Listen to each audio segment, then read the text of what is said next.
નમસ્કાર મિત્રો, આજે આપણે શીખીશું કે ટ્રસ્ટ વોલેટની અંદર આપણે અકાઉન્ટ કઈ રીતના બનાવવું અને એ અકાઉન્ટની જે લિંક છે એને આપણે DHA એક્સચેન્જની અંદર કઈ રીતના લિંક કરવી. તો આ ટ્રસ્ટ વોલેટની એપ્લિકેશન છે, તમે પ્લે સ્ટોરની અંદર જોઈ શકો છો કે આ એપ્લિકેશન છે ઉપર ટ્રસ્ટ વોલેટ. આ ટ્રસ્ટ વોલેટની એપ્લિકેશન તમારે ડાઉનલોડ કરવાની રહેશે. DAppsPlatform.inc વાળી એપ્લિકેશન છે અને એના ડાઉનલોડ છે 5 કરોડથી પ્લસ વધારે ડાઉનલોડ છે. આ એપ્લિકેશન તમે ડાઉનલોડ કરી શકો છો, જે ઓલરેડી મેં ડાઉનલોડ કરીને અંદર રાખેલ છે. ડાઉનલોડ કર્યા પછી તમે એને ઓપન કરવાની થશે. એટલે મારા અંદર ઓલરેડી મેં આ ટ્રસ્ટ વોલેટની એપ્લિકેશન છે એની મેં ક્લોન બનાવી છે વિડીયો બનાવવા માટે. એટલે ક્લોન એપ્લિકેશન જે ડ્યુઅલ એપ્સ થઈ શકે તમારા મોબાઈલમાં તમે બનાવી શકો છો. એટલે જે ડ્યુઅલ એપ્સ કરેલી છે એ હું બધું યુઝ કરું છું અત્યારે તમારે બતાવવા માટે. ક્રિએટ ન્યૂ વોલેટમાં જશું. ઓલરેડી મારો આઈડી પાસવર્ડ છે જ, એટલે બનેલો છે એ હું નાખી દઉં છું. ને જો તમારે નવો બનાવો તો તમે બનાવી શકો છો. સપોઝ કે અત્યારે આપણે નવો બનાવવો છે તો આપણે નવો બનાવીશું, જેમ કે 25/0/25/25/0/0/25 આ રીતનું તમારું બની જશે. એપલ ફોન હશે તો અહીંયા સ્ક્રીન ફેસ લોક આવી જશે અને એન્ડ્રોઈડ ફોન હશે તો એમાં બાયોમેટ્રિક આવશે. બાયોમેટ્રિકથી તમને કન્ફર્મ કરવું હોય તો બાયોમેટ્રિકથી બી તમે કન્ફર્મ કરીને કરી શકો છો. નોટિફિકેશન તમારે જોઈતા નથી, લે સ્કીપ કરી દેવાના.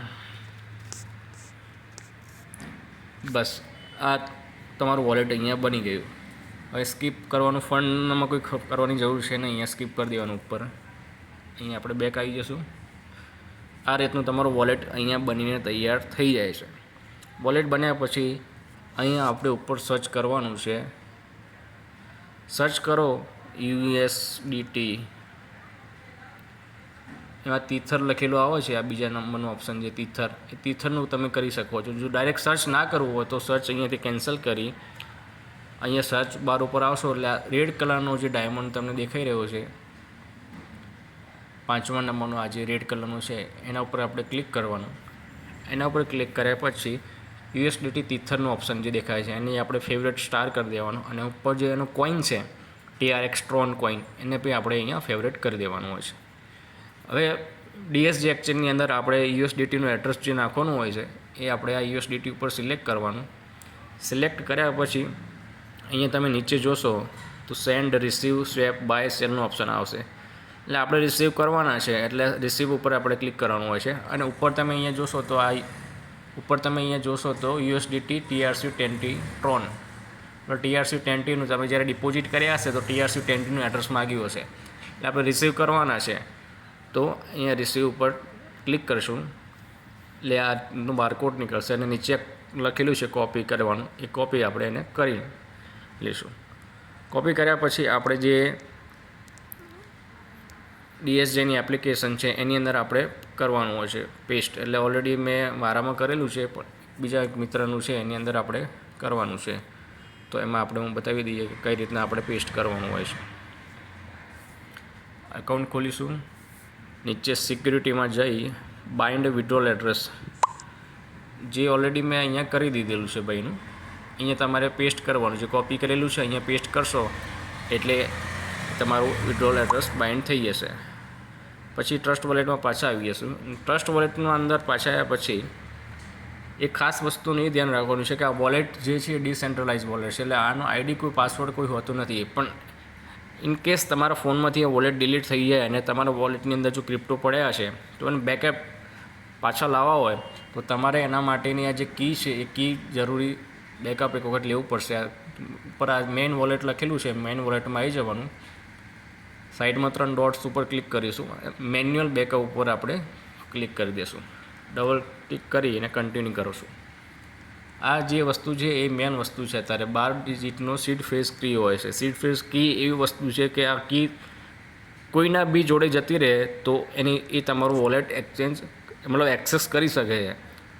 એના અંદર એ તમારું વોલેટ યુઝ કરીને તમારા વોલેટની અંદર જેટલા બી ક્રિપ્ટોઝ કે USDT જે પડ્યા હશે એ લોકો લઈ શકતા હોય છે. એટલે આનું આપણે ખાસ ધ્યાન રાખવાનું. અને આપણે સ્ક્રીનશોટ પાડવાની બી ના પાડશે. સ્ક્રીનશોટ બી ના પાડશું. કોઈ ડાયરી કે ગમે તેમાં આપણે લખીને એનો યુઝ આપણે કરી શકતા હોઈએ છીએ. અત્યારે મેં એક ફોટો પાડી લઉં છું અને કઈ રીતના એક્ટિવ કરવું એના માટે તમને બતાવવા માટે. અને બધું રીડ કરીને તમે ડાયરીમાં 1થી લઈને 12 સુધીના 1 by 1 ડિજિટ લખી અને કન્ટિન્યુ કરશો. એમાં પૂછશે ભાઈ પહેલા નંબરનો વર્ડ શું હતો, તો પહેલા નંબરનો હતો ટુના. ચોથા નંબરનો વર્ડ કયો હતો, તો ચોથા નંબરનો યાર્ડ. 7મા નંબરનો વર્ડ કયો હતો, 7મા નંબરનો હતો આઇસોલેટ. અને 10મા નંબરનો વર્ડ કયો હતો, તો એ વર્બ અહીંયા કન્ફર્મ કરીશું. એટલે મેન્યુઅલ બેકઅપ તમારું એક્ટિવ થઈ ગયું છે. આ રીતના તમે અંદર બીજું વોલેટ અહીંયા કરવું છે તો એડ તમે મલ્ટિપલ ક્રિએટ ન્યૂ વોલેટ કરીને કરી શકો છો. બીજા ફોનમાં તમારે નાખવું હોય તો આ 12 ડિજિટનું અહીંયા એડ એક્ઝિટિંગ વોલેટ એટલે કે જૂનું જે છે એની અંદર જઈ સિક્રેટ ફીઝમાં જઈ બધું ક્લિક કરી કન્ટિન્યુ કરી મલ્ટી કોઈન અહીંયા જે 12 ડિજિટનો કોડ હતો એ 12 ડિજિટનો કોડ આપણે લખીશું. જે બી વોલેટ તમે નવા ફોનના અંદર તમે ચાલુ કરવા માગશો એના અંદર આવી જશે. સપોઝ કે પહેલો અક્ષર હતો ટુના, એ રીતના આ રીતના 12 અક્ષર તમારે લખવાના રહેતા હોય છે.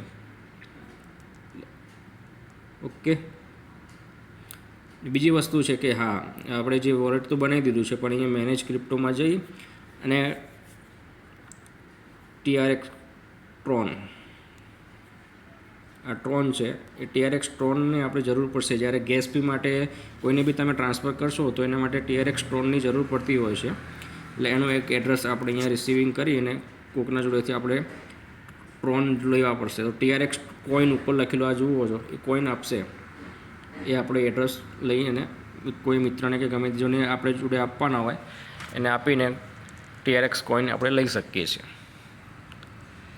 બાકી રિસીવિંગ માટે આટલી વસ્તુ જ કરવાની હોય છે. મેનેજ ક્રિપ્ટોમાં જઈ અને USDT છે તો અહીંયા તમારા વોલેટમાં અહીંયા USDT બતાવી દેશે અને કોઈને જો મોકલવા હોય તો અહીંયા સેન્ડમાં જઈ એનું પાર્ટીનું જે એડ્રેસ છે અમે કોપી કર્યું એડ્રેસ અહીંયા નાખી દેવાનું, અમાઉન્ટ નાખવાની 500 નાખવા છે અને નીચે ગેસ ફી કન્ટિન્યુ કરશો એટલે થઈ જશે. Okay, thank you.